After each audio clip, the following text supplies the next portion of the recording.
हरे कृष्ण कृष्ण कृष्ण हरे हरे. हरे राम राम राम हरे हरे. हरे कृष्ण कृष्ण कृष्ण हरे हरे. हरे राम राम राम हरे हरे. हरे कृष्ण कृष्ण कृष्ण हरे हरे. हरे राम राम राम हरे हरे. हरे कृष्ण कृष्ण कृष्ण हरे हरे. हरे राम राम राम हरे हरे. हरे कृष्ण कृष्ण कृष्ण हरे हरे. पुंडलिक वरदा हरी विठ्ठल श्री ज्ञानदेव तुकाराम. पंढरीनाथ भगवान की जय. माऊली ज्ञानेश्वर महाराज की जय. जगद्गुरु तुकाराम महाराज की जय. धायरेश्वर भगवान की जय. गुरुदेव दत्त बजरंग बली की जय. छत्रपती शिवाजी महाराज की जय. धर्मवीर संभाजी महाराज की जय. सब संतन की जय. जय जय रघुवीर समर्थ.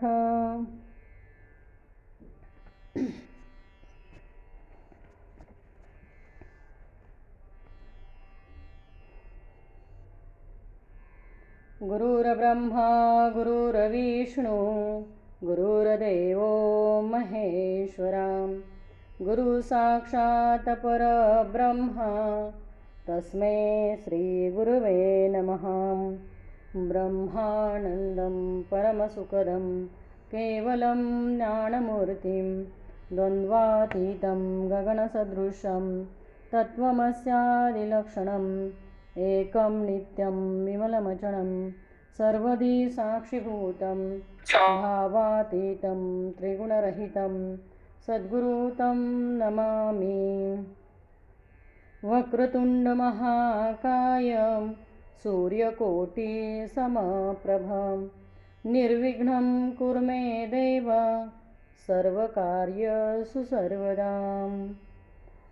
मनोजेवं मारुततुल्यवेगं जितेन्द्रियं बुद्धिमतां वरिष्ठं वातात्मजं वानरयुद्धमुख्यं श्रीरामदूतं शरणं प्रपद्ये.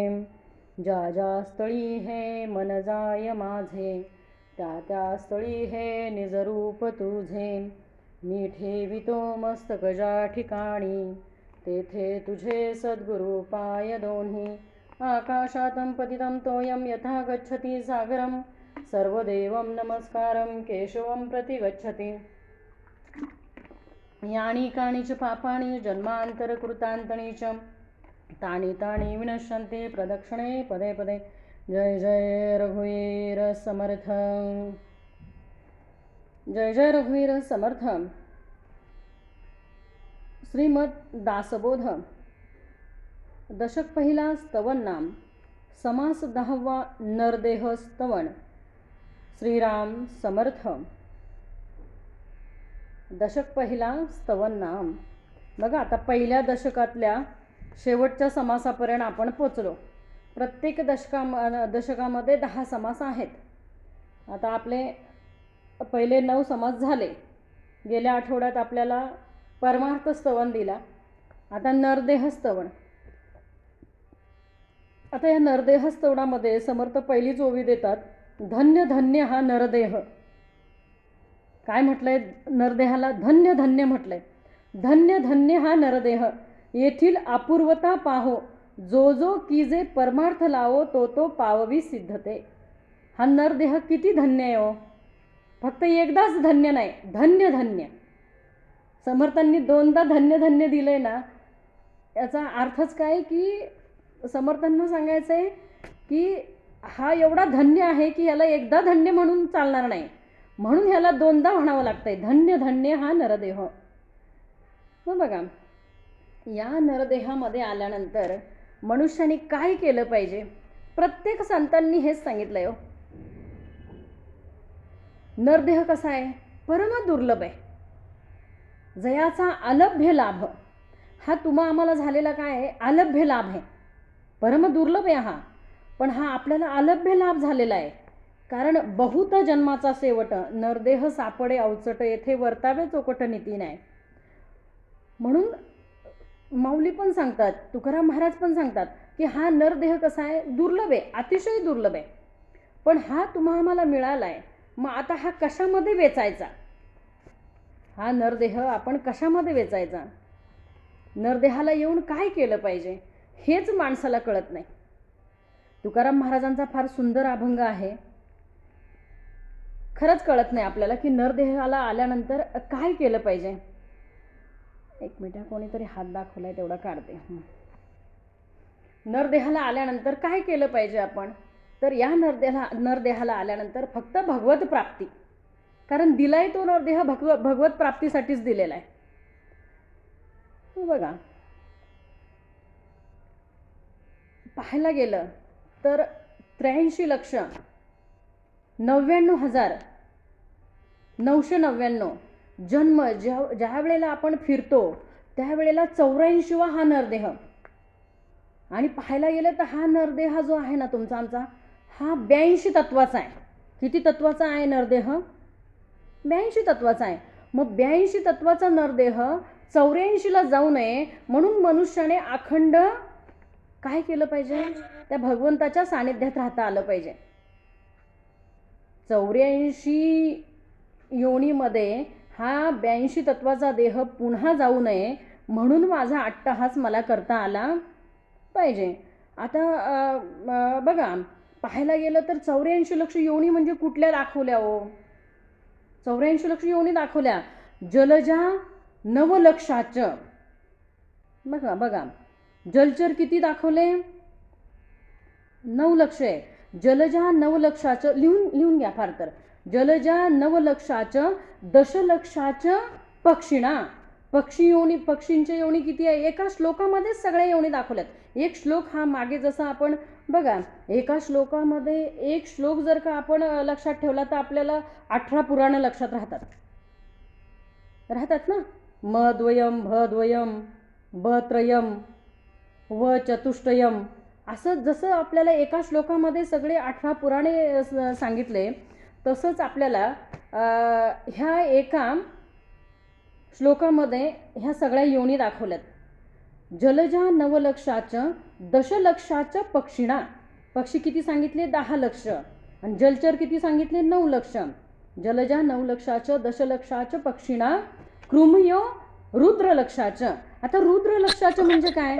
आता हा श्लोक बसवायचा आहे, त्यामुळे 11 न म्हणता रुद्र म्हटले. लक्षात येत आहे का? रुद्र लक्षाचं काय सांगितलंय? जलजा 9 लक्षाचं दशलक्षाचं पक्षिणा कृमयो म्हणजे किडे. कृमयो रुद्र लक्षाचं 20 लक्षाचं गवादया म्हणजे हे गाय, म्हैस, बैल, गाढव, डुक्कर, हे सगळे किती लक्ष सांगितले? 20 लक्ष सांगितले. मग आता बघा, आकडे परत एकदा सांगते. जलचर 9 लक्ष, पक्षी 10 लक्ष, जलजा 9 लक्षाचं पक्षिणा दशलक्षाचं, कृमयो रुद्र लक्षाचं 20 लक्षाचं गवादया. 20 लक्ष किती काय सांगितले? हेच बैल, गाय वगैरे असे हे 20 लक्ष सांगितले. मग स्थावरो 30 लक्षाचं. स्थावर म्हणजे सगळे वनस्पती, झाडे, झुडपे, अनेक प्रकारचे स्थावर, त्याला स्थावर म्हणायचं. स्थावर 30 लक्षाचं चतुर्लक्षाचं मानवा. पाप पुण्य समत्कृत्वा नरयोनिषु जायते. हा पूर्ण श्लोक झाला. आता परत एकदा नुसता श्लोक सांगते शरद महाराज, मला संख्या सांगायची बरं का. जलजा नवलक्षाचं दशलक्षाचं पक्षिणा, जलजा नवलक्षाचं दशलक्षाचं पक्षिणा कृमयो रुद्र लक्षाचं 20 लक्षाचं गवादया. स्थावरा 30 लक्षाचं चतुर्लक्षाचं मानवा. किती झाले? 84 लक्ष योनी झाले. आता हे 84 लक्ष योनी एका श्लोकात बसवलेत. पाप पुण्य समत्कृत्वा नर योनिषु जायते. पाप पुण्य नुसतं म्हणजे याच्यामध्ये, या श्लोकामध्ये काय सांगायचं माहिती आहे का? की जरी याच्यामध्ये ह्या 84 लक्ष योनी आपण फिरलो तरी काही लगेच मनुष्य जन्म नाही. 84 लक्ष म्हणजे पुढचं का दिलंय? पुढचं श्लोक पूर्ण कुठं केलाय? पाप पुण्य समत्कृत्वा नरयोनिषु जायते. ते का दिलं पुढे? नुसतं इथेच थांबला असते की श्लोक, हे सगळ्या योनी दाखवून श्लोक थांबला असता, पण पुढे दिले पाप पुण्य समत्कृत्वा नरयोनिषु जायते. का? तर नुसतं 84 लक्ष योनी फिरल्यानंतर तुला लगेच मनुष्य जन्म नाही हो. 84 लक्ष योनी फिरून झाल्यानंतर पुन्हा ते तराजू घेतलं जाते आणि त्याच्यामध्ये 50% पाप आणि 50% पुण्य आहे का बघितलं जातं. जर का सम असेल तर मनुष्य जन्म आहे. मग हा मनुष्य देह ठेवल्यानंतर पुन्हा मनुष्य देह मिळणं सोपं आहे का? सोपं आहे का? बिलकुल नाही. हा एकदा मनुष्य देह ठेवल्यानंतर मग कितीतरी योनी फिरून परत आपण ज्या वेळेला ह्या सगळ्या 84 लक्ष योनी फिरून आपण पुन्हा येतो ना, त्यावेळेला पापपुण्य समान असेल तर पुन्हा 84, पापपुण्य समान असेल तर पुन्हा 84. मग असं कितीतरी नेहमी बघा सगळे महाराज लोक सांगतात किती वेळा जन्म यावे नित्य व्हावे फजित. आणि अजून काय तर एक जन्मी कोटी कोटी फेरा, त्यासाठीच म्हटलंय. नुसतं 84 लक्ष योनी जर का फिरून यायचं असेल तर सोपं होतं मी म्हणेल, पण एक योनी कोटी कोटी फेरा का? तर पापपुण्य सम झालं नाही जावा परत, पापपुण्य सम झालं नाही जावा परत. म्हणून काय करायचं की हा नरदेह, या नरदेहाला आल्यानंतर हा धन्य, या नरदेहाला आल्यानंतर नरदेहाचं सार्थक कुठे होणार आहे? तर हा अखंड भजनामध्ये, भगवत चरणामध्ये, भगवंताच्या चरणापाशी हा देह लावला. काही नको येऊ दे, मी अज्ञानी बालक तुझी सर्वांचा चालक, भगवंता फक्त तुझं नामस्मरण मी करेन. मला बाकी काही येत नाही, मला कीर्तन येत नाही, मला भजन येत नाही, मला तुझं पूजन येत नाही, मला तुझं काहीच येत नाही भगवंता. मला फक्त एवढं माहिती आहे की त्या गजेंद्रासारखं, त्या गजेंद्राला काहीच माहीत नव्हतं, पण मगराने त्या नकराने पाय धरला होता गजेंद्राचा. त्यावेळेला तो गजेंद्र फक्त काय म्हटला माहिती आहे का, की या विश्वाचा कोण मालक आहे हे पण माहिती नाही, फक्त ते त्या ह्याच्यातलं. आणि हे 1000 वर्ष त्या गजेंद्राचा पाय त्या नकराने धरला होता, त्या मगराने धरला होता. तर अशा वेळेला फक्त त्या सरोवरातलं एक कमळ उचललं आणि ते कमळ उचलून फक्त वरती ते कमळ करून सोंडेनी वरती करून फक्त गजेंद्र काय म्हटला की या विश्वाचा जो कोणी नियंता असेल, जो कोणी, मला माहीत नाही या विश्वाचा जो कोणी नियंता असेल त्यांनी मला आत्ता वाचवावं. मग आपल्याला महाराजांनी परवा पण सांगितलं, ह म्हणता हत्तीपाशी, ह म्हणता रुक्मिणीपाशी आणि त म्हणता हत्तीपाशी. रुक्मिणी म्हणले अहो एवढ्या गडबडीत कुठे चालले, तर ते सांगायला सुद्धा भगवंताला रुक्मिणीला वेळ नाही. ह म्हटले तिथं रुक्मिणीपाशी, त म्हणता हत्तीपाशी. गजेंद्रू महासंकटी वाट पाहे, समर्थांचा केवढा छान श्लोक आहे. गजेंद्रू महासंकटी वाट पाहे, तया कारणे श्रीहरी धावत आहे. ह्याच्यासाठी, त्या गजेंद्रासाठी श्रीहरी भगवंत तो कसा आला? धावत आला. बघा, अहिल्या शिळा राघवे मुक्त केली, पदी लागता दिव्य होऊन गेली. अहिल्या शिळा, आता अहिल्याची कथा तर तुम्हाला आम्हाला सर्वांना माहिती आहे. आता आपण कथा बिथा सांगायला आपल्याला खरोखर वेळ नाही, कारण आहे ना आपला समास पूर्ण करायचा असतो आपल्याला, आणि समास आजचा फार मोठा आहे. समास आजचा मला वाटतं जवळजवळ 62 ओव्यांचा समास आहे आजचा. 62 ओव्यांचा समास आहे, फार मोठा समास आहे. त्याच्यामुळे थोडंसं धावतच सगळं घ्यावं लागणार आहे. तर बघा, अहिल्येला पण काय केलं? अहिल्येचा पण पदी लागता दिव्य होऊन गेली. ज्या वेळेला तिला शाप दिला त्याच वेळेला तिला उशाप पण दिला होता की श्रीरामाचे चरणाचा स्पर्श ज्या वेळेला तुला होईल त्यावेळेला तुझा काय होईल? उद्धार होईल ना. खरं तर त्या अहिल्याचा काही दोष नव्हता. झाल्या प्रकरणामध्ये त्या अहिल्याचा काही दोष नव्हता, पण दोष नसून सुद्धा तिला भोगावं लागलं. मग तसं बघा, हे मनुष्य देहाला आल्यानंतर, नरदेहाला आल्यानंतर जे काही आपल्या कर्माचे भोग आहेत ना, ते भोगल्याशिवाय याच्यातनं आपली सुटका कधीच होणार नाही. भोगातनं सुटका आपली कधीच होणार नाही आणि भोगल्याशिवाय आपण सुटणार पण नाही. त्यामुळे उलट आपण त्या भगवंताला काय केलं पाहिजे माहिती आहे का?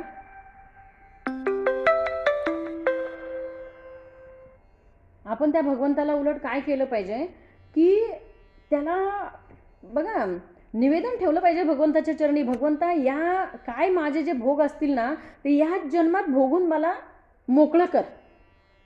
पुनरपि जननम पुनरपि मरणम जननी जठरी शयनम पुन्हा पुन्हा पुन्हा पुन्हा पुन्हा पुन्हा भगवंता हा जन्मच नको. काय हो, हा जन्म म्हणजे काय सोपा आहे? जन्माला येणं म्हणजे सोपं आहे? आपल्याला 3रा दशक आहे ना, 3रा दशक सगुण परीक्षा, त्या 3ऱ्या दशकामध्ये अक्षरशः डोळ्याला टिपं येतील. एवढी आपल्या नरदेहाची वाईट अवस्था त्या 3ऱ्या दशकामध्ये समर्थांनी दिलेली आहे. गोष्टी रूपात फार सुंदर आहे, तो दशकच फार सुंदर आहे. सगुण परीक्षा. जन्म दुःखाचा अंकुर, जन्म शोकाचा सागर, जन्म भयाचा डोंगर चळे नाहीसा, जन्म कर्माची आटणी, जन्म पातकाची खाणी, जन्म काळाची जाचणी नीच नवी, जन्म कुविद्येचे फळ, जन्म लोभाचे कमळ, जन्म भ्रांतीचे पढळ ज्ञानहीन, जन्म जीवासी बंधन, जन्म मृत्यासी कारण, जन्म हेची अकारण गथा गोवी. जन्म हेच मृत्यूला कारण आहे, जन्म हेच दुःखाला कारण आहे. म्हणून ती मदालसा आहे ना, मदालसा माता आहे ना, ती सुद्धा आपल्या त्या पाळण्यातल्या बाळाला म्हणते बघा, पर्यंदे मदालसा देह निर्मिला कैसा. ती मदालसा प्रकरण माऊलींचं आहे. पर्यंदे मदालसा देह निर्मिला कैसा, आलासी कवण्या वाटा मातेची या गर्भवासा. ती त्या बाळाला म्हणते, तिच्या पाळण्यातल्या बाळाला म्हणते, आलासी कवण्या वाटा मातेची या गर्भवासा, हा पंथ ओखटा रे पचलासे कर्म कोठा. हा किती ओखटा पंथ आहे, हा किती अवघड मार्ग आहे, आणि याच्यामध्ये तू कशाला बरं आलास. हा पंथ ओखटा रे पचलासे कर्म कोठा, अविचारी बुद्धी तुझी पुत्र राया आदटा. काय म्हटली? अरे किती अविचारी बुद्धी, कशाला आलास इथे तू, ह्या ओखट्या पंथामध्ये, ह्या अशा अवघड मार्गामध्ये तू कशाला आलास. सोपं आहे का हो? मल मूत्र काय काय आहे. ते बाळ जेव्हा 9 महिने 9 दिवस त्या आईच्या उदरामध्ये असते ना, सगुण परीक्षेमध्ये दाखवलंय, ते 9 महिने 9 दिवस ते किती भयंकर अवस्थेमध्ये तिथं असते. तो गर्भवास म्हणजे नरकवास आहे. आता पाहायला गेलं तर वरीवरी दिसे वैभवाचे, पण आतमध्ये काय आहे, अंतरी पोतडे नरकाचे. आतमध्ये पाहायला गेलं तर नरकाचं पोतडे आहे, वरवर वैभवाचं दिसतंय, ताई खूप छान दिसतात, पण आतमध्ये काय हो, अंतरी पोतडे नरकाचे. जैसे झाकण चर्मकुंडाचे उघडूच नाहीये. हे चर्मकुंडाचं झाकण आहे ना, हे झाकलेलंच बरं, हे उघडलं तर फार दुर्गंधी आहे हो. म्हणून बघा, ती मदाला असं सांगते की अरे बाळा, तू ह्याच्यामध्ये गर्भवासामध्ये आलासच कशाला. बघा, हा देह नाशिवंत, आपल्याला नरदेह स्तवनच आहे, त्यामुळे आज देहावरच बोलायचं आहे. हा देह नाशिवंत, मलमूत्राचा बांधा. कशाचा बांधा आहे? मल आणि मूत्राचा बांधा. वर चर्म गाठले गा, कुर्मी कीटकांचा सांधा, रवरव दुर्गंधी अमंगळतीचा बांधा. शरण जा हरिहरा, त्या गोविंदाला शरण जा, त्या हरिहराला शरण जा, माऊली म्हणतात. फार सुंदर आहे माऊलींचं ते मदालसा प्रकरण. पाहायला गेलं तर या नरदेहामध्ये आल्यानंतर बाकी जेवढ्या योनी दाखवल्या, 83,99,999 योनी दाखवल्या, त्या योनीमध्ये कोणालाही हा अधिकार नाही सुटण्याचा, जो इथे आहे. गती मिळेल त्या योनींमध्ये, जर का उत्तम कर्म असतील तर उत्तम गती मिळेल, पण सुटका नाही, मोक्ष प्राप्ती मिळणार नाही. मग मोक्ष प्राप्ती कुठे ठेवली? तर या नरदेहामध्ये ठेवली. हा 83 लक्ष योनीचा 83 लक्ष योनी फिरून आलेला, 83,99,999 योनी फिरून आलेला हा नरदेह जर का 84 लक्ष योनीमध्ये परत जाऊ नये असं जर का वाटत असेल, तर अखंड या देहाचं मला सार्थक करता आलं पाहिजे. आणि देहाचं सार्थक कधी होईल हो? देह परमार्थी लाविले. देहाचं सार्थक कधी आहे? देह परमार्थी लाविले तरीच याचे सार्थक झाले. सार्थक देहाचं कधी आहे? देहाला परमार्थी लावता आलं पाहिजे. देह परमार्थी लाविले तरीच याचे सार्थक झाले, नाही तरी व्यर्थच गेले नाना आघादे मृत्यूपंथे. नाहीतर कसं गेला? व्यर्थच गेला, नाना आघादे आणि मृत्यूपंथे. बघा, आता देह जर का बघितलं तर तुमचा आमचा देह हा 82 तत्वांचा आहे. देहामध्ये तत्व किती आहेत? 82 तत्व आहेत. मग आता आपण म्हणू ही 82 तत्व कोणती? बघा, ज्या वेळेला सरळ सरळ सांगितलं जातं की हा 82 तत्वांचा देह 84ला जाऊ नये याची आपण काळजी घेतली पाहिजे. मग आपल्याला प्रश्न पडतो इथे की 82 तत्व कोणती. आता 82 तत्व आपण थोडक्यात, नरदेह स्तवन चालू आहे म्हणून आपण देहातली 82 तत्व थोडक्यात पाहू असं मला वाटतं. कारण नरदेह स्तवन चालू आहे, आपल्याला आपल्याच देहाबद्दल कळलं पाहिजे की देहामध्ये किती तत्व आहेत. तर या देहामध्ये 82 तत्व आहेत. मग आता 82 तत्व कुठली? तर बघा, स्थूळाची 25. आता शरद महाराज तुम्हाला परत काम लागलं. हां, पेन आणि वही तुम्ही घेऊनच बसत जा. तर स्थूळाची 25 आणि सूक्ष्माची 25. 25 दुणे 50 झाले. आणि तुमचा स्पीकर ऑन झाला तरी चालेल एकट्यांचा. स्थूळाची 25 आणि सूक्ष्माची 25. 25 दुणे 50 आणि देहातली 32. 50 आणि 32 किती झाले? 82. आता तुम्ही म्हणाल की माहिती आहे का, सांगू का पुढे जायचं आपल्याला? ओव्या पण भरपूर आहेत. 82 तत्व कुठली देहात आहेत ही सांगायला पाहिजे का पुढे जायचं? देहामधली हां, नाही सांगायचं म्हटलं तर आपण सगळेच घेणार, पण ती 82 तत्व देहातली घ्यायची का पुढे जायचं? समासाकडे पुढे जायचं. मुख्य तत्व सांगा. मुख्य 82 म्हटल्यावर सगळीच सांगावी लागणार आहे. 82 तत्व म्हटलं की सगळी सांगायला लागणार आहे. मग आपण 82 तत्व म्हणजे धावती घेऊया थोडीशी. तर बघा, आता 82 तत्व म्हणजे कोणती तत्व आहेत? स्थूळाची 25. मग आता स्थूळाची 25 कुठली? तर पृथ्वी, आप, तेज, वायू आणि आकाश ही 5 झाली. हे किती झाले? 5 झाले. आता ह्या 5मध्ये 5 आहेत, असे 25 झाले. ह्या 5मध्ये किती आहेत? हां, प्रत्येकामध्ये 5 आहेत. मग आता पृथ्वीमध्ये काय आहे? अस्थि, मांस, त्वचा, नाडी आणि रोम. हे पृथ्वीमधले 5 झाले. आपामधले 5 कुठले आहेत? शुक्लित, श्लोणित, लाळ, मूत्र आणि श्वेद. हे आपातले 5 झाले. पृथ्वी, आप, तेजातले 5 कुठले आहेत? क्षुधा, तृषा, आलस्य, निद्रा आणि मैथुन. हे तेजाचे झाले. पृथ्वी, आप, तेज झाले. वायूतले 5 कुठले आहेत? चलन, वळण, प्रसारण, निरोधन आणि अकुचन. हे वायूतले 5 झाले. आणि आकाशातले 5 कुठले आहेत? काम, क्रोध, शोक, मोह आणि भय. आता हे 5चे 25 झाले. हे 5चे 25 झाले, बरोबर. आता हे झाली स्थूळाची 25 झाले. आता सूक्ष्माची 25. आज सारखं कोणतरी फोन करतंय, पण त्यांना एवढं समजत नाही की मी फोन बंद करतेय, तरी पण ते करतायत. आता काय करणार? स्थूळाचे 25 झाले. आता सूक्ष्माचे 25. आता सूक्ष्म कुठला? बघा, अंतकरण पंचक, प्राण पंचक, ज्ञानेंद्रिय पंचक, कर्मेंद्रिय पंचक आणि विषय पंचक. म्हणजे अंतकरणामध्ये 5 आहेत, प्राणमध्ये 5 आहेत, ज्ञानेंद्रियमध्ये 5 आहेत, कर्मेंद्रियमध्ये 5 आहेत आणि विषय पंचक. मग आता अंतकरण कुठले? अंतकरण मन, बुद्धी, चित्त आणि अहंकार. हे 5 झाले. कर्मेंद्रिय कुठली आहेत? हात, पाय, आपलं तोंड, ज्याने आपण कर्म करतो. तोंडाने खाण्याचं कर्म करतो, हाताने कर्म करतो, पायाने कर्म करतो चालण्याचं. तसं हात, पाय, तोंड आणि 2 गुद आणि शिश्न ही आपली कर्मेंद्रिय आहेत. आता ज्ञानेंद्रिय कुठली आहेत माहिती आहे का?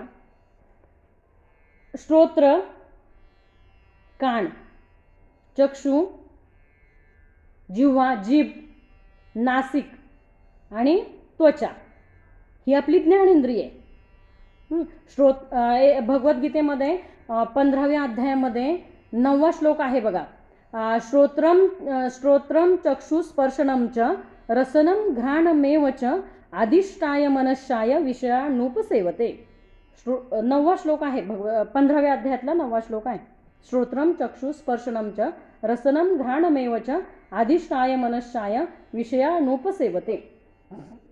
मग आता ही सूक्ष्मातली 5 झाले, स्थूळाचे 5 झाले. म्हणजे सॉरी 25 आणि 25 50 झाले ना. स्थूल सूक्ष्माचे दोन्ही मिळून 50 झाले. आता देहातले 32 तत्व, मग देहातले 32 तत्व कुठले? तर 4 देह आहेत शरद महाराज, साखरे महाराज. 4 देह, सूक्ष्म, स्थूल, कारण आणि महाकारण. स्थूल, सूक्ष्म, कारण, महाकारण 4. आता हे मोजायचं आहे बरं का साखरे महाराज, बोट मोजा. आपल्याला 32 तत्व देहातली बघायची. स्थूल, सूक्ष्म, कारण आणि महाकारण 4 देह झाले. 4 देहांच्या 4 अवस्था आहेत, जागृती, स्वप्न, सुषुप्ती आणि तुर्या. ह्या 4 देहाच्या 4 अवस्था आहेत. 4 अभिमान आहेत, विश्व, तेजस, प्रात्यगात्मा. हे 4 अभिमान आहेत. 4 अभिमानाची 4 स्थानं आहेत, मोजायचं आहे. 4 स्थानं आहेत, नेत्र, कंठ, हृदय आणि मृधनी म्हणजे टाळू. ही 4 स्थानं झाली, बरोबर. आता 4 मात्रा आहेत, आकार, उकार, मकार, अर्धमात्रा, बरोबर ना. आकार, उकार, मकार आणि अर्धमात्रा या 4 मात्रा झाल्या. किती झाले? किती वेळा 4 झाले? मी मोजायला सांगितलं होतं. 4 किती वेळा झाले? तुमचं स्पीकर सांगा की 4 किती वेळा झाले? 20 थांबा, परत एकदा लक्ष द्या. 4 देह, 4 देहाच्या 4 अवस्था, 4 अभिमान, 4 अभिमानाची 4 स्थाने आणि 4 मात्रा. 4 पंचे 20 बरोबर. साखरे महाराजांचं गणित बरोबर आहे. आता 20 झाले, अजून 32 पर्यंत जायचंय आपल्याला. 4 मात्रा झाले. आता 4 गुण आहेत, रजोगुण, तमोगुण, सत्वगुण आणि शुद्ध सत्वगुण. हे 4 झाले, बरोबर. आता परत 4 गुण झाल्यावर 4 शक्ती आहे, क्रियाशक्ती, द्रव्यशक्ती, इच्छाशक्ती आणि ज्ञानशक्ती. अशा 4 काय आहेत? शक्ती आहेत. किती झाले? मोजताय ना. क्रियाशक्ती, द्रव्यशक्ती, इच्छाशक्ती आणि ज्ञानशक्ती. आता 28 झाले. अजून राहिले काय? भोग राहिले. 4 भोग आहेत, प्रविभक्त भोग, आनंद भोग, आनंदावभास भोग आणि स्थूल भोग. हे 4 भोग आहेत. आता किती झाले? 32 झाले. असा हा 82 तत्वाचा तुमचा आमचा देह आहे. म्हणून समर्थ काय म्हणतात की 82 तत्वाचा देह 84ला जाऊ नये याची काळजी आम्ही घेतली पाहिजे. कारण सोपं नाही आहे. पाहायला गेले ना तर परमार्थ मागेच सांगितलं मी, निवडील तो धनी वेगळाची असे. निवडील तो धनी कसा आहे? वेगळाच आहे. तुम्ही आम्ही परमार्थ निवडलाय ना, तर आपल्याला समर्थांनी काय केलंय माहितीये का?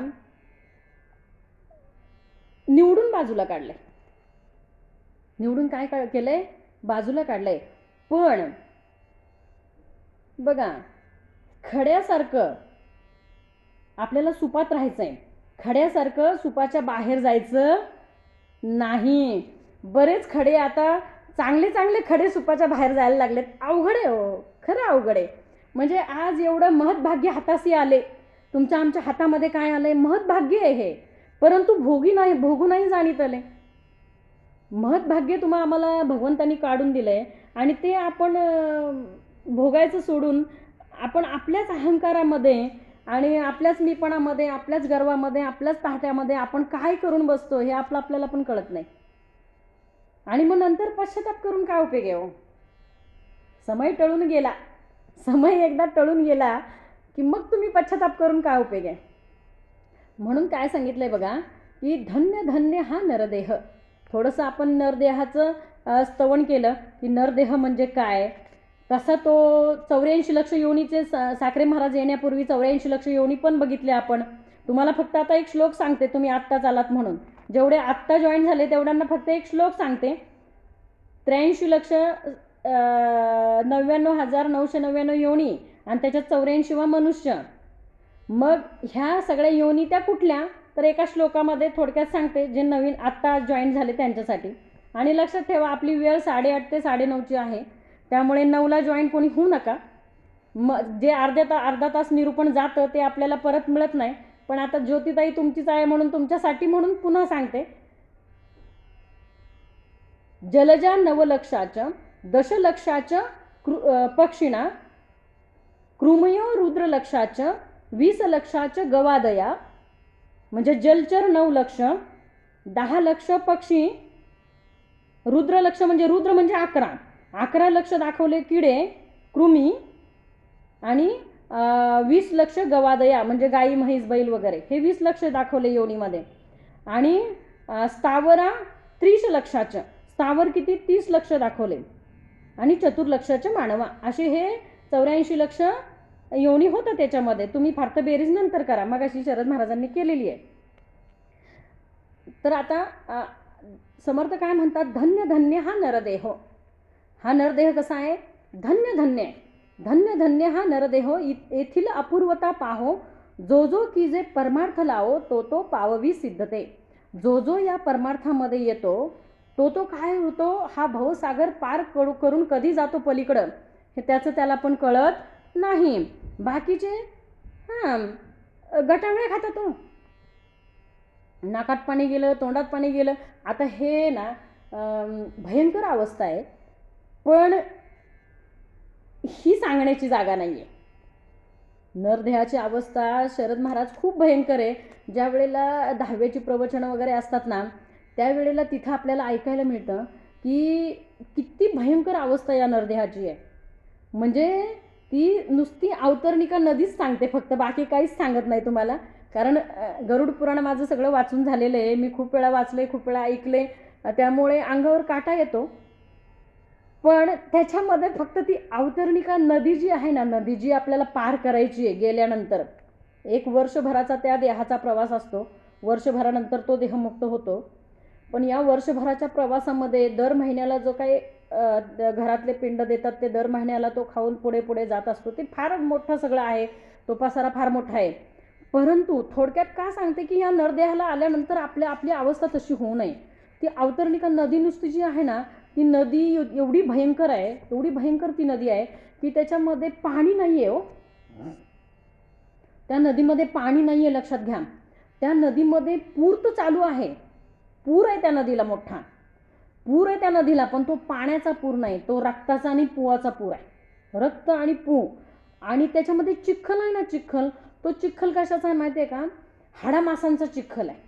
आता हाडामासांचा चिखल आणि रक्ताचा पू, अशी ती अवतरणिका नदी आपल्याला पार करून पुढे यमाच्या नगरात जायचं आहे. तिथं गेल्यावर पण आपले भोग सुटत नाही, तो यम परत वेगवेगळ्या नरकांमध्ये घालतो. म्हणजे हे सगळं त्या गरुड पुराणामध्ये मधलं आहे. मी माझ्या मनात काही सांगत नाही तुम्हाला, आणि आपल्याला सांगायला तेवढा वेळ पण नाही आहे. आजचा आपला समाज फार मोठा आहे. त्यामुळे या नरदेहाचेनी लाग वेगे, एक लागले भक्ती संगे, एकी परम वितरागे, गिरीकंदरे सेविले. या नरदेहाच्या लाग वेगे म्हणून त्वरा करा म्हणतात. प्रत्येक संत आपल्याला काय सांगतात की त्वरा करा, त्वरा करा आणि भक्ती मार्गाला लागा.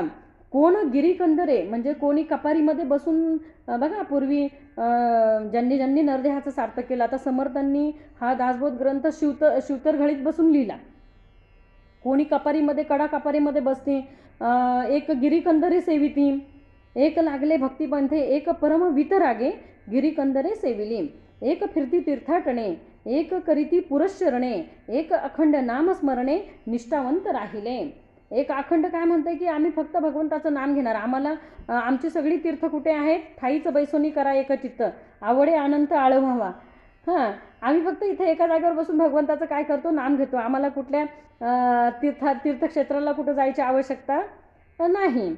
पुढे काय सांगितलं, एक तपे करू लागले, एक योगाभ्यासी महाभले, एक आभास योगे झाले, वेदशास्त्री व्युत्पन्न. बघा, एक अभ्यासा योगे झाले, वेदशास्त्री व्युत्पन्न. मग एक काय झालं, एक तपे करू लागले, एक योगाभ्यासी महाभले.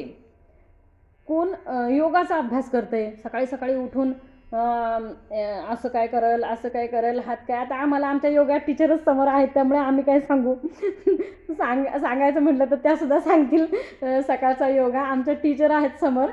रामकृष्ण हरी. तर सकाळी कोण कोण योगा करतंय, तर कोण अभ्यासायोगे काय झाले, महापंडित झाले. पुढे काय सांगितलं, एक हटनिग्रह केला. आता आपण जर का गेलो नाही ना, तरी पण आपण यूट्यूबला जर का नुसतं ते प्रयागराज टाकलं ना, सगळं दिसतंय ते किती हटयोगी आहेत तिथं.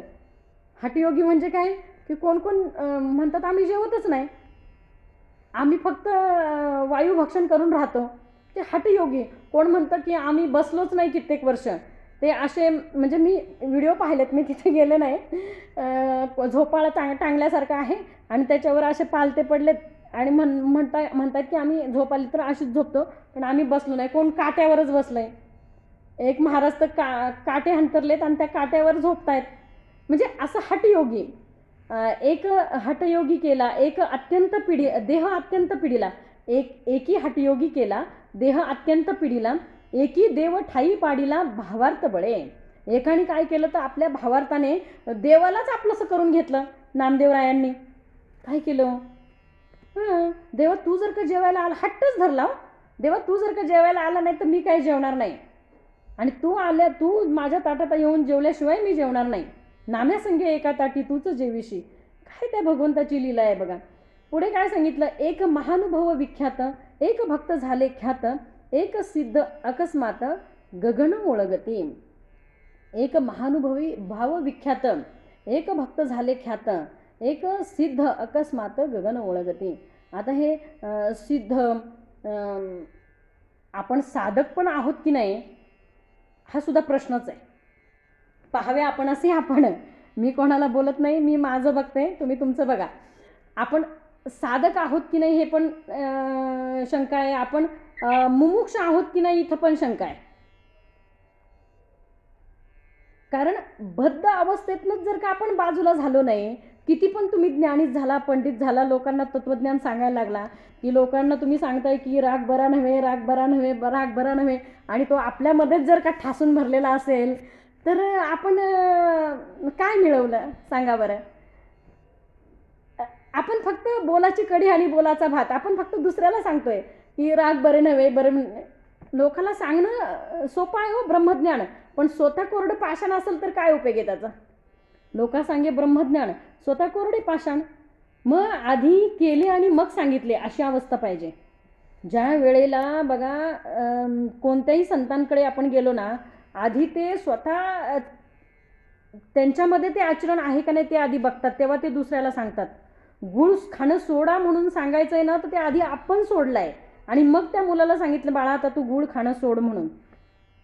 मग ते आजी पण बोलली, अहो एवढंच सांगायचं होतं तर तुम्ही मागच्या वेळेसच सांगायचं ना पोराला की गुळ खाणं सोड म्हणून. त्यावेळेला नाथ काय बोलले की मी तेव्हा खात होतो ना, मग त्यावेळेला तुमच्या मुलाला मी कसं सांगणार की गुळ सोड म्हणून. मग 8 दिवसांनी तुम्हाला बोलवलं याचं कारण असं की एवढ्या 8 दिवसात मी खाल्ला नाही, तेव्हा मला अधिकार प्राप्त झाला त्याला खाऊ नको म्हणण्याचा. आधी हा राग आहे ना तो आपण सोडला पाहिजे, आणि मग आपल्याला तत्वज्ञान सांगण्याचा अधिकार आहे लोकांना की बाबा रे राग बरा नव्हे. बरोबर आहे ना.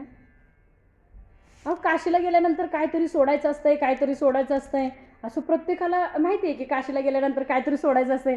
कोणी अंगावरचे लुगडे सोडून येतं, कोणी काय जुनी वस्त्र सोडून येतं, कोणी काय सोडून येतं, कोणी काय सोडून येतं. हां, काशीला गेल्यावर गंगेत काहीतरी सोडायचं असतंय. एका बहादराने काय केलं, राग सोडून आला. काय सोडून आला, काशीला गेला आणि राग सोडून आला. आता घरी आल्यानंतर पत्नीने विचारलं की तुम्ही काय सोडून आलात, म्हणे मी राग सोडून आलो. शेजाऱ्यांनी विचारलं काय सोडून आलात, सगळीकडे पसरली बातमी, काय सोडून आले, राग सोडून आले. आता गंमत अशी झाली की शेजारी एक डांबरट होता, तसे असतात आणि असावेत. तुकाराम महाराज म्हणतात निंदकाची घरे असावी शेजारी, निंदक माझा सखा वस्त्र धुतो फुका. हां, आपल्याला सुद्धा जर का निर्मळ व्हायचं असेल तर निंदकाची घरे शेजारी पाहिजेत, लक्षात घ्या.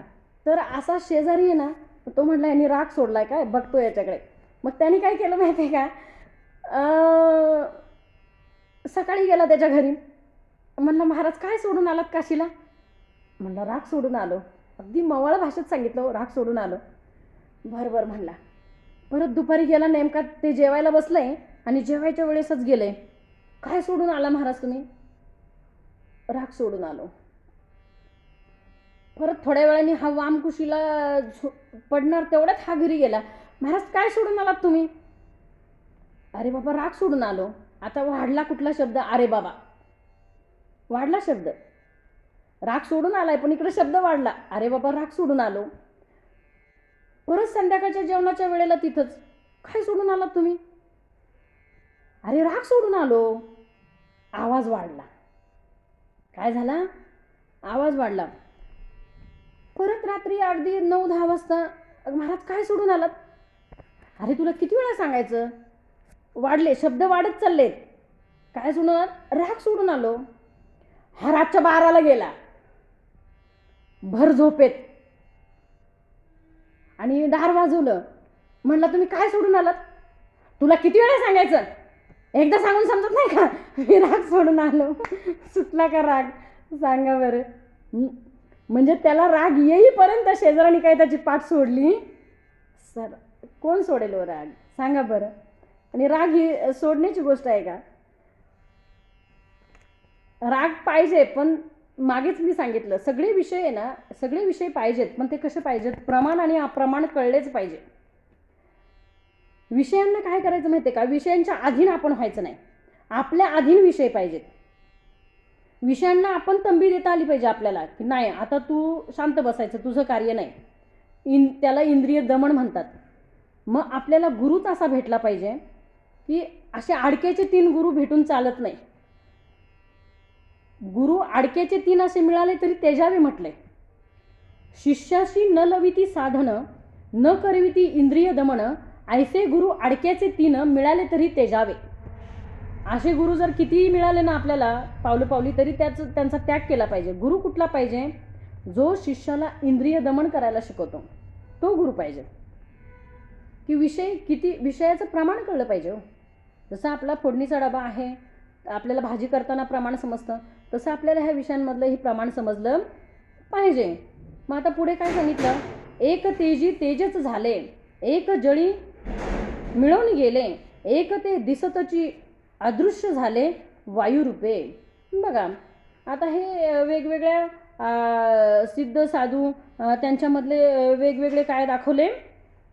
आता आपण प्रयागराजला बघतो, वेगवेगळे त्यांच्यामधल्या शक्ती दाखवल्या. पुढे एक एकची बहुधा होती, एक देखतची निघून जाती, एक बैसले असताच भ्रमती, नाना स्थाने समुद्री. बघा बसलोय आपण इथे, आपण श्रवण करतोय, पण बसल्या बसल्या आपण कुठे फिरून येतो आपल्याला पण कळत नाही. तनू बसला इथे आणि मनू गेला फिरायला. आपला तनू आहे जागेवर, मनू जागेवर आहे का? प्रत्येकाने चेक करा. पुढे सांगितलं एक भयानकावर बैसती, एक कशावर बसती? वाघावर बसून आला. भयानक म्हणजे वाघच ना. एक भयानकावर बैसती, मग आता भयानकावर बसलाय, परत हातात सर्पाचा चाबूक पण घेतलाय. एक भयानकावर बैसती, एक अचेतन चालविती. मग अचेतन म्हणजे ज्याला चेतनाच नाही, अशी भिंत चालवली. मग आता एक वाघावर येतोय. मग माऊली म्हटले ज्या भिंतीवर गप्पा मारत बसले होते 4 भावंड, म्हटले चल ग बाई, आपल्याला पण थोडंसं स्वागताला जायला पाहिजे की नाही त्याच्या. तो एवढा वाघावर बसून आलाय, हातामध्ये सर्पाचा चाबूक आहे, आपण पण थोडंसं सामोरं जाऊ ना थोडं त्याला दर्शनाला. म्हणून ज्या भिंतीवर बसले त्याच भिंतीला आदेश केला, चला. कारण सामर्थ्य आहे ना.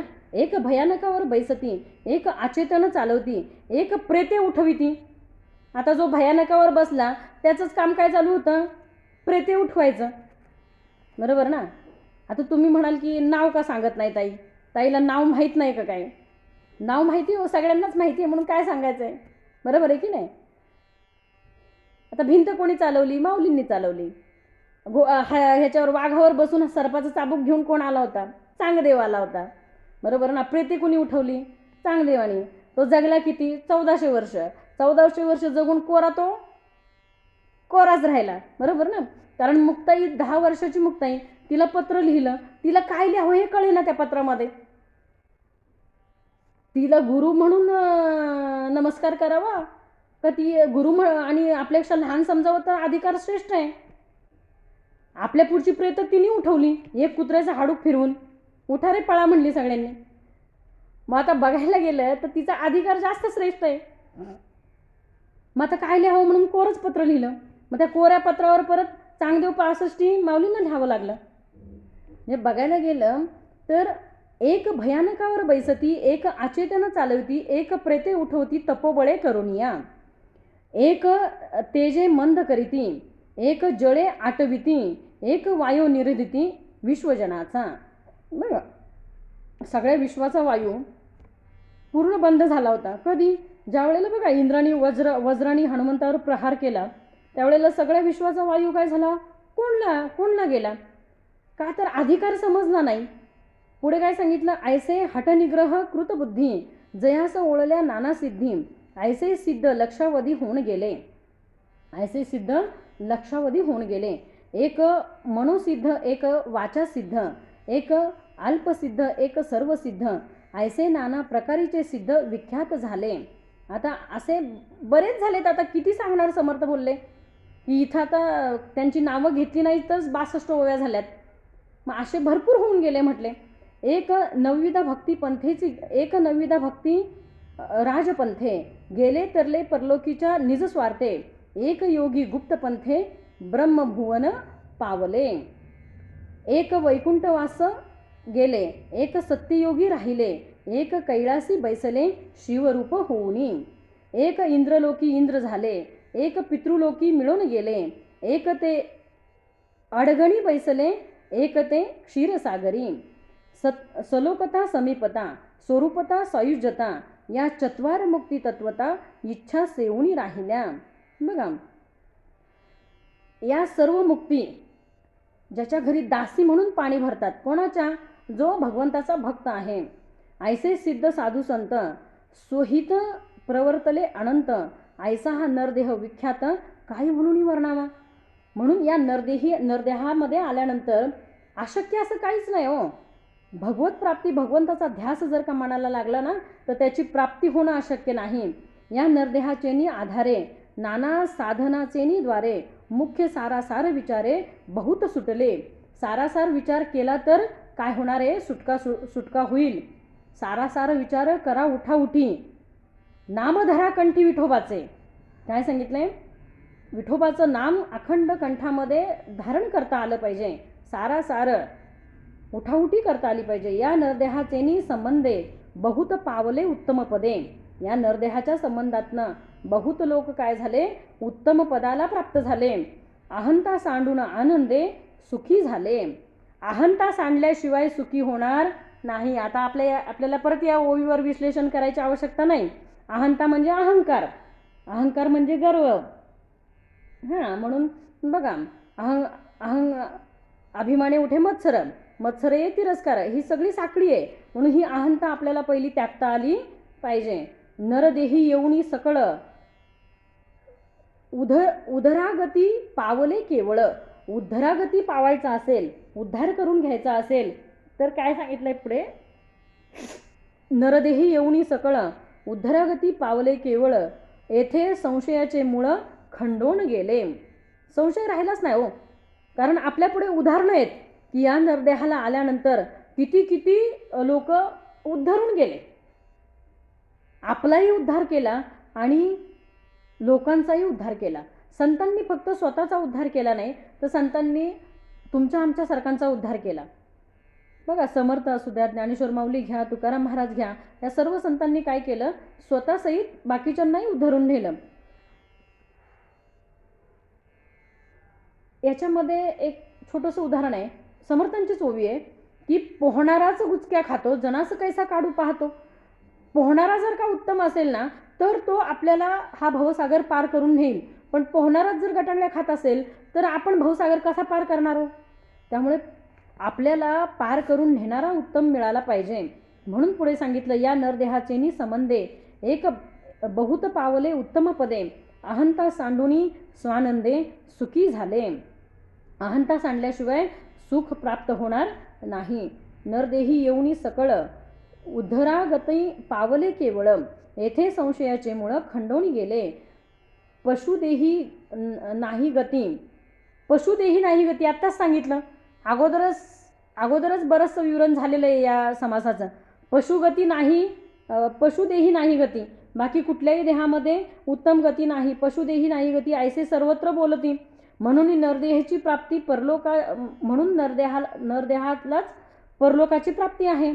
परलोकाची संत महंत ऋषीमुनी सिद्ध साधू समाधानी भक्त मुक्त ब्रह्मज्ञानी विरक्त योगी तपस्वी सगळ्यांना कुठं प्राप्ती आहे? या नरदेहामध्येच आहे. तत्वज्ञानी योग्याभ्यासी ब्रह्मचारी दिगंबर संन्यासी षडदर्शने तापसी नरदेहीच झाले, म्हणून नरदेह श्रेष्ठ नाना देहांमध्ये वरिष्ठ जयाचिनी चुके अरिष्ट यमयातनेचे. आत्ताच यमाच्या यातना सांगितल्या, आपल्याला सांगायला वेळ नाही. यमाच्या यातना त्या गरुड पुराणामध्ये भरपूर आहेत. पुढे सांगितलं नरदेह हा स्वाधीन सहसा नव्हे पराधीन, परंतु हा परोपकारी झिजवून कीर्तिरूपी उरवावा. हा काय करायचा आहे? हा नरदेह परोपकारासाठी झिजवायचा आहे. दुसऱ्यावर उपकार म्हणजे परोपकार, दुसऱ्याचा विचार म्हणजे परोपकार. बघा, आपल्याला प्रत्येकाला स्वतःच्या आधी दुसऱ्याचा विचार करता आला पाहिजे, त्याला म्हणायचं परोपकार. अश्व वृषभ गाई म्हैस नाना पशु स्त्रिया दासी कृपाळूपणे सोडिता त्यासी कोणीतरी धरिल, तैसा नव्हे नरदेह इच्छा जाओ अथवा राहो, परी यास कोणी पाहो बंधन करू सकेना. नरदेह पांगुळा असता तरी तो कार्यास नाही येता, अथवा छोटा जरी असता तरी परोपकार नाही. बघा, आपल्याला देह उत्तमाचा दिलाय. कुठं नाक बी कान कमी आहे का, काय कुठे आहे का कमी? नाही.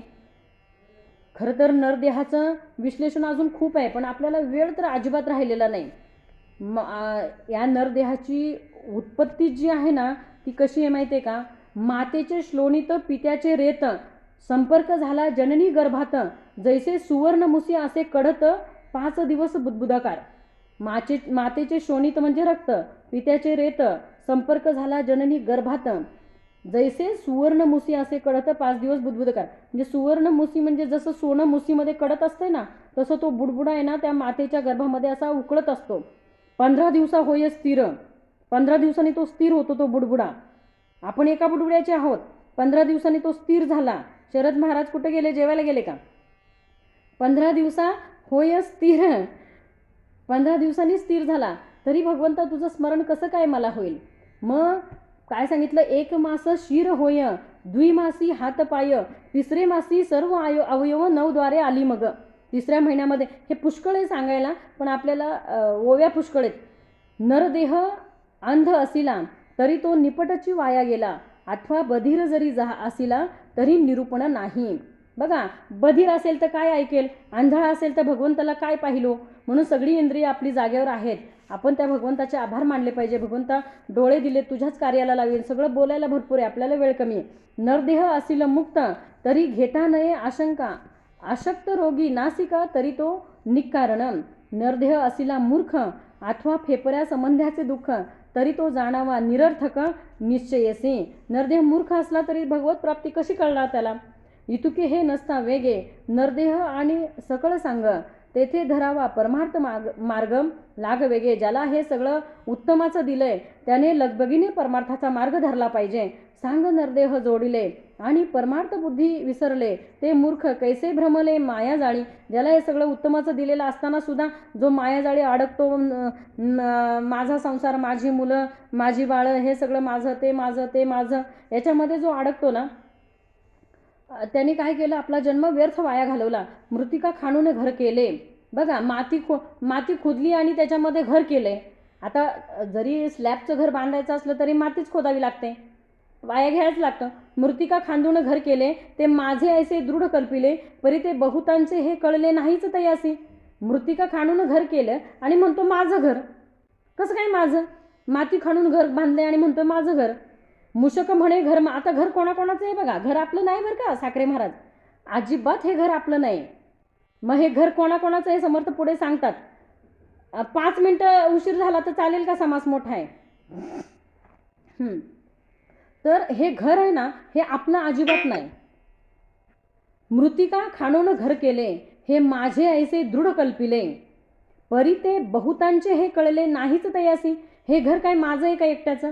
हे बहुतांचं आहे, माझं एकट्याचं घर नाही आहे हे. मग हे घर कोणाकोणाचं आहे? कातण्या म्हणती घर माझे, घर आमूचे. मुंगळे म्हणती घर आमूचे. मुंग्या म्हणती घर आमुचे निश्चयसी. घरामध्ये मुंग्या आहेत, कातणे आहेत, मुंगळे आहेत, हे सगळे म्हणतात घर आमचं आहे. विंचू म्हणती घर आमचे, सर्प म्हणती घर आमुचे, झुरळ म्हणती घर आमुचे निश्चयसी. बघा समर्थांनी त्यावेळेला सगळी दाखवली जमात. भ्रमर म्हणती आमुचे घर, भिंगुऱ्या म्हणती आमुचे घर, आळिका म्हणती आमचे घर काष्टामध्ये. बघा मार्जरे म्हणती आमुचे घर, मांजर म्हणते आता माझं घर आहे. श्वान म्हणते आमुचे घर आहे, कुत्रा म्हणते आमचं घर आहे. मुंगूस म्हणते आमुचे घर निश्चयसी. पिसुळे म्हणती आमचे घर, वाळव्या म्हणती आमुचे घर, वाळवी लागली घराला. पिसुवा म्हणती आमचे घर निश्चयसी. ढेकूण म्हणती घर माझे. कोण म्हणते? ढेकूण म्हणती घर माझे. चाचण्या म्हणती आमुचे घर, घुंगुरडी म्हणती आमुचे घर निश्चयसी.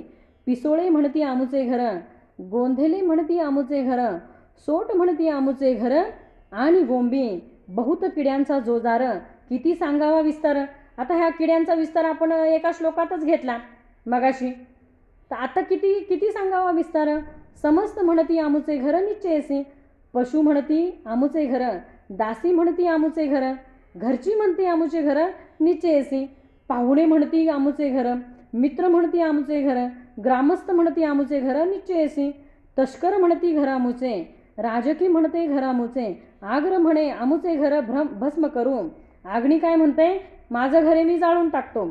समस्त म्हणती घर माझे, हे मूर्खही म्हणे माझे माझे. ही ओवी सगळ्यात महत्त्वाची ओवी आहे बघा, बरं का. परत एकदा वाचते, लक्षात ठेवा.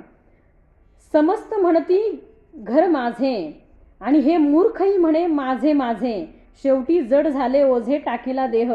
शेवटी आपलं ओझं आपल्याला जड होणार आहे, आपण देह टाकणार आहोत. आणि हे मुंगडे बिंगडे ढेकून बिकून आहे ना, शेवटी घर यांचंच राहणार आहे. शेवटी घर त्यांचंच राहणार आहे, आपण देह सोडून जाणार आहे. अवघे घरे भंगली, गावाची पांढरी पडली, मग ते गृही राहिली अरण्ये श्वापदे. किड्या मुंगी वाळवे मूषक, त्यांचेच हे घर निश्चयात्मक. काय सांगितलंय समर्थांनी? किड्या मुंगी वाळवी मूषक, त्यांचेच हे घर निश्चयात्मक. आता गावाला आहे ना, काही ठिकाणी जुनी घरं आहेत बघा, त्याच्यामध्ये जाऊन बघा काय लोक राहिली नाहीत, पण त्या घरामध्ये किड्या मुंग्या बिंग्या सगळं आहे, घर त्यांचंच आहे. हे प्राणी बापुडे मूर्ख निघून गेले, प्राणी निघून गेले, पण घर त्यांचंच राहिलं. पुढे सांगितलं, ऐसे ग्रहांची स्थिती, मिथ्या झाली आत्मप्रचिती, जन्म 2 दिसाची वस्ती कोठेतरी करावी. काय किती उत्तम सांगितले बघा. जन्म 2 दिसाची वस्ती, ऐसी ग्रहाची स्थिती, मिथ्या झाली आत्मप्रचिती, जन्म 2 दिसाची वस्ती कोठेतरी करावी. काय सांगितलंय? देह म्हणावे आपुले, तरी ते बहुत कारणी निर्मिले. आपला देह जरी आपण म्हटला माझा देह आहे, तरी तो बहुत कारणी निर्मिल. त्या देहाचं निर्माण करण्याचं कारण भगवंताचं भरपूर आहे. वेगवेगळ्या कारणासाठी तुझा देह निर्माण केला आहे, फक्त ते तुला कळत नाही. प्राणी यांच्या माथा घर केले, वा मस्तकी भक्षिती. बघा आता ह्या किड्यांनी, हे जे किडे आहेत 84 लक्ष योनीमध्ये, यांनी आपल्या डोक्याला तरी सोडलंय का हो? म्हणजे प्राणी यांच्या माथा घर केले. कुणी? वांचं घर कुठे आहे? आपल्या डोक्यात. म्हणजे आपलं डोकं सुद्धा त्यांनी सोडलेलं नाही. रोमेमुळे किडे भक्षिती, खांडुके झाल्या किडे पडती, पोटामध्ये जंत होती प्रत्यक्ष प्राणी यांच्या. आपल्या पोटात सुद्धा जंत होत आहेत, बरोबर ना. पुढे कीड लागे दातासी, दाताला सोडलंय का किड्यांनी? कीड लागे दातासी, कीड लागे डोळ्यांसी, कीड लागे कर्णासी आणि गोमाशा भरती. म्हातारपणची अवस्था तर पुढे सगुण परीक्षेमध्ये फार भयंकर दिलेली आहे. पुढे सांगितले, गोचिड अशुद्ध सेविती, चामवा मासात घुसती. गोचिड दाखवली, चामवा दाखवली. पिसोळे चावून पळती अकस्मात, भोंगे गांधीले चाविती, गोंबी जळवा अशुद्ध घेती, विंचू सर्प दंश करती, कानटे फुरशी. फुरशी म्हणजे साप पण दाखवले. जन्मून देह पाळिले, ते अकस्मात व्याघ्रे नेले, काते लांडगीच भक्षिले बळात्कारे. मूषक मार्जर दंश करीती, श्वाने अश्व लोळे तोडिती, रिसे मरकट मारिती कासावीस करुणी. उष्टरे डसोरे उचलती, हस्ती चिरडून टाकीते, वृषभ टोचून मारिती अकस्मात, तस्कर तडातडा तोडिती, भूते झडपोनी मारिती. असो या देहाची स्थिती ऐसी असे. ऐसे शरीर बहुतांचे. बघा आता समर्थ या ओळीत काय सांगतात? ऐसे शरीर बहुतांचे, मूर्ख म्हणे आमुचे, परंतु खाजे जीवाचे, तापत्रय्य बोलिले. हा देह आहे ना, 3 ताप आहेत. या 3 तापामध्ये पोळण्यासाठीच आहे. त्रिविध ताप आहे बघा. जो त्रिविध तापे तापला, जो संसार दुःखे दुखावला, जो त्रिविध तापे तापला, तोची एकी अधिकारी झाला परमार्थासे. परमार्थाचे अधिकारी कोण होईल? जो त्रिविध तापातनं तापून निघेल. पुढे काय सांगितलं? देह परमार्थी लाविले, तरीचे याचे सार्थक झाले, नाही तरी व्यर्थच गेले, नाना आघादे मृत्यूपंथे. असो जे परमार्थिक, असो जे प्रापंचिक मूर्ख, ते काय जाणती परमार्थ सुखम. या मूर्खाचे लक्षण काही एक पुढील समासी असे. इति श्री दासबोधे. गुरुशिष्य संवादे. नरदेह स्तवन नाम समास 10वा. जय जय रघुवीर समर्थ. विठ्ठल विठ्ठल विठ्ठल. आता विश्वात्मके देवे, येणे वागयज्ञे तोषावे, तोषोणी मज द्यावे, पसाय दान हे. जे खळांची व्यंकटी सांडो, तया सत्कर्मी रती वाढो, भूता परस्परे पडो, मैत्र जीवांचे, दुरितांचे तिमिर जाओ, विश्वस्वधर्म सूर्य पाहो, जो जे वांछिल तो ते लाहो, प्राणी जात वर्षत सकळ मंगळी, ईश्वरनिष्ठांची मांदियाळी, अनवर्त भूमंडळी, भेटो तया भूताम, चला कल्पतरूचे आरव, चेतना चिंतामणीचे गाव, बोलती जे अर्णव पियुषांचे, चंद्रमे जे अलांछन, मार्तंडचे तापहीन, ते सर्वाही सदा सज्जन सोयरे होतू, किंबहुना सर्वसुखी, पूर्ण होऊनी तिही लोकी, भजे जो आदि पुरुखी, अखंडित आणि ग्रंथोपजीविये, विशेषी लोकीये, दृष्टादृष्ट विजये होवा वेजी. एथ म्हणे श्री विश्वेश्वराहो, हा होईल दान पसाओ, येणे वरे ज्ञानदेव सुखिया झाला, येणे वरे ज्ञानदेव सुखिया झाला, येणे वरे ज्ञानदेव सुखिया झाला. पुंडलिक वरदार विठ्ठल श्री ज्ञानदेव तुकाराम. पंढरीनाथ भगवान की जय. माऊली ज्ञानेश्वर महाराज की जय. जगद्गुरु तुकाराम महाराज की जय. सब संतन की जय. जय जय.